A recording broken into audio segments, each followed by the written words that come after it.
Hello everyone, and welcome to the case study section of our webinar. My name is Andy Marshall. I'm part of the sales team for Modula in the UK, and today we're joined by Dudley Rogers.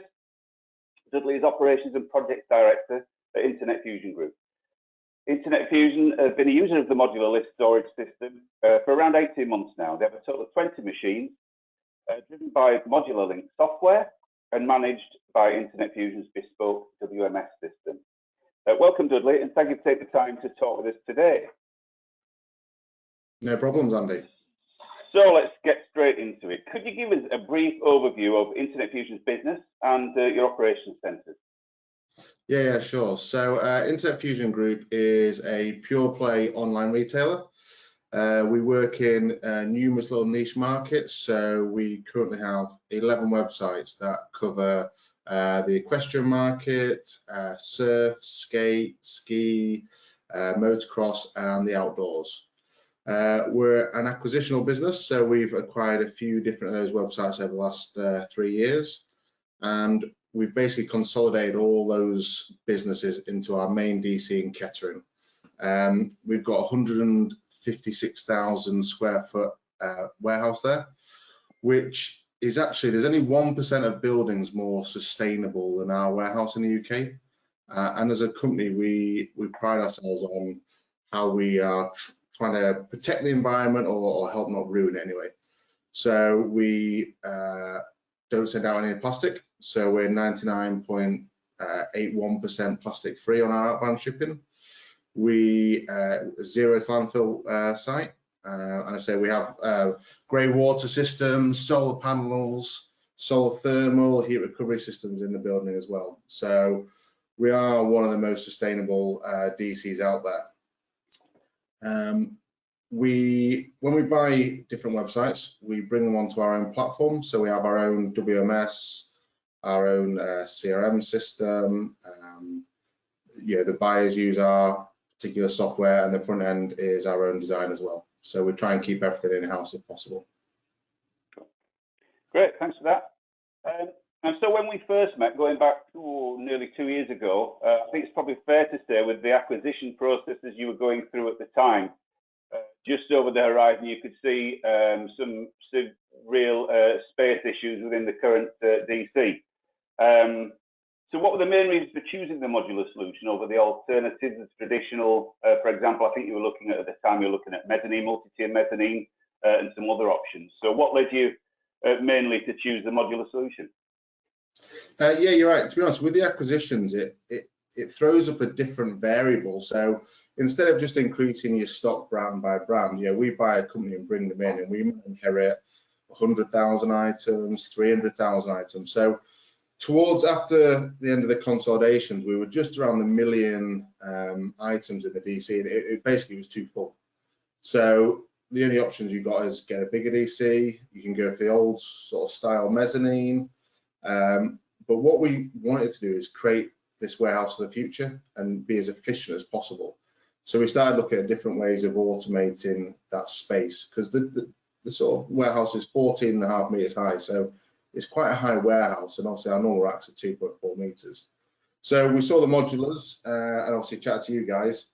And for me, yeah, they're great. Yeah, ideally the first thing we wanted was space, and they give us that. And we compared it to a mezzanine. So I think with mezzanines compared to a modular, we were going to gain, I think it's 50% extra space over building mezzanines. So that was one big. But then obviously we don't lose any efficiency. We actually gain, to be honest with you. But yeah, for us it was making sure we didn't lose or go backwards by sending people up and down floors. Yeah, absolutely. So how much would you say additional storage space would you have needed had you not purchased the modulars? So at the time we at some point in life we want to rack out the whole place. But in this particular instance, we needed some space. So we planned it for about 50,000 square feet of space extra needed. So with the modulars, with the 20 modulars we've got in, we've created about 45,000 square feet of shelving space. Right. But we actually use 9,000 square feet of floor space. So we actually gained quite a lot in terms of space optimization for sure. Yeah, I think in terms of using the fresh air above what was the standard pick heights for the traditional picking style that we were doing before, we've fully utilised every square metre we could in the void, haven't we, on that site? So that's yeah, definitely. I mean, we literally went up to the roof, didn't we? Yeah, absolutely.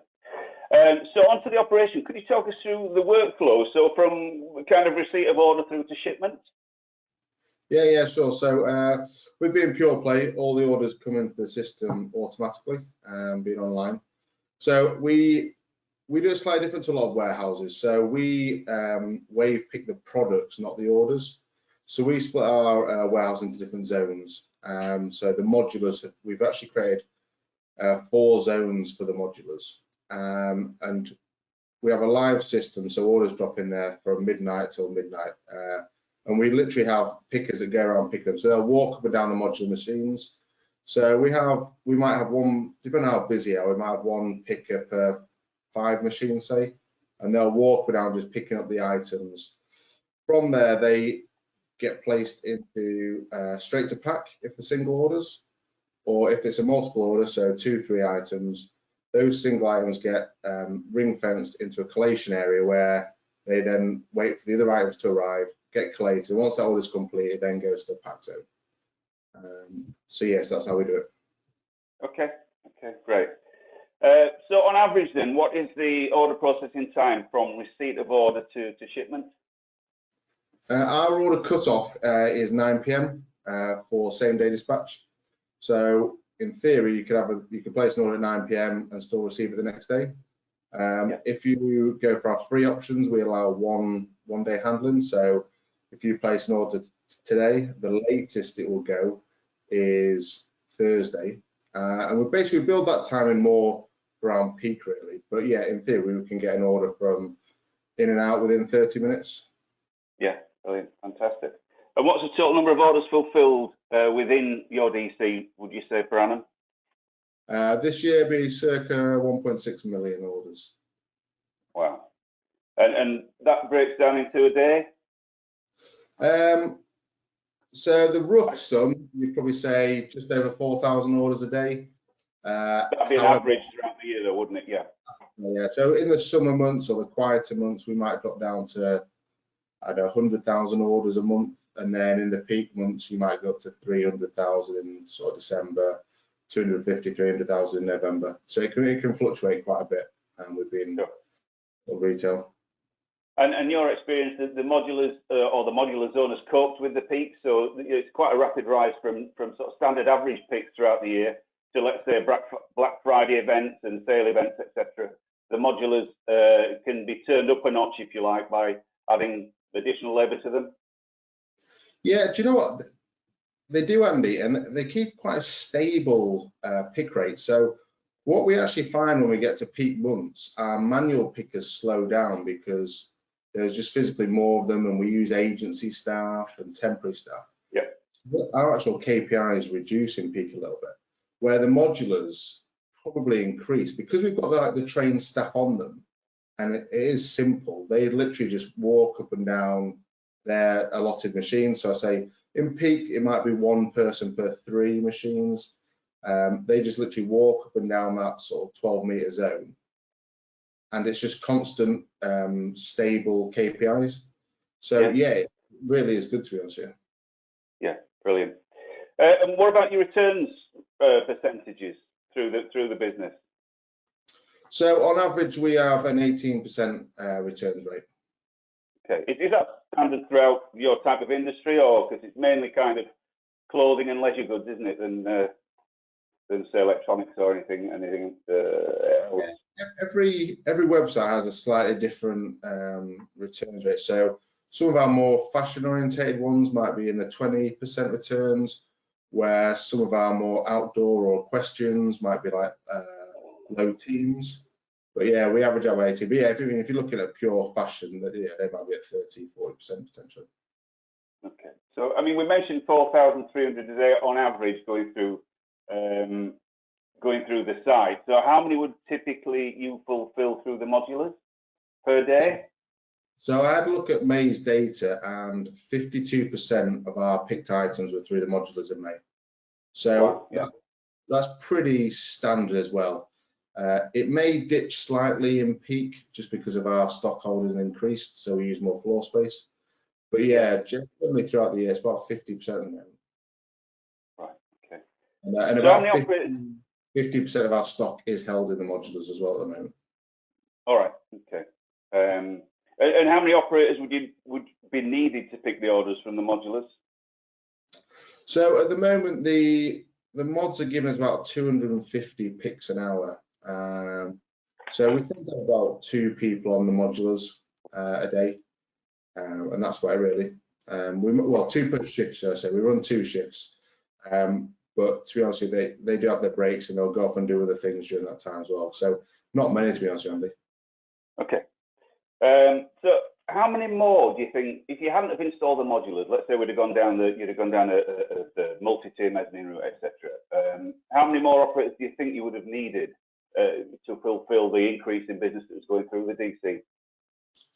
Well, we're getting about 2.5 times efficiency through the mods at the moment. So say 2 people is a day, the things we'd have to have 5. However, if we'd have gone mezzanine, our efficiencies would have probably decreased. So we probably wouldn't have reached that 100 manual KPI anymore. So we probably would have needed maybe 6, potentially 7 operators to do it. So we get quite a bit of a saving there. I mean, we didn't buy it for the efficiency savings job. It was very much to use the space of the building. But yes, we are getting some nice efficiency savings out of them for definite. Excellent. So kind of in summary, I mean, what would you say are the main benefits of modulars over traditional storage and picking methods? So massively space saving. Obviously, we get our pick efficiencies, you get security, you get health and safety wise, the actual staff prefer picking for them because it's a better pick height. It just makes it an overall better environment for the staff as well. So yeah, there's a few things, but yeah, on paper, I suppose it's space and pick efficiencies. And then there's the other benefits, i.e. staff well-being and things like that as well, which is for us pretty key because we've got a nice little team down there. We try not to use agency staff, we try and keep our own staff and upskill them. So to make them more comfortable in the workplace is pretty important too.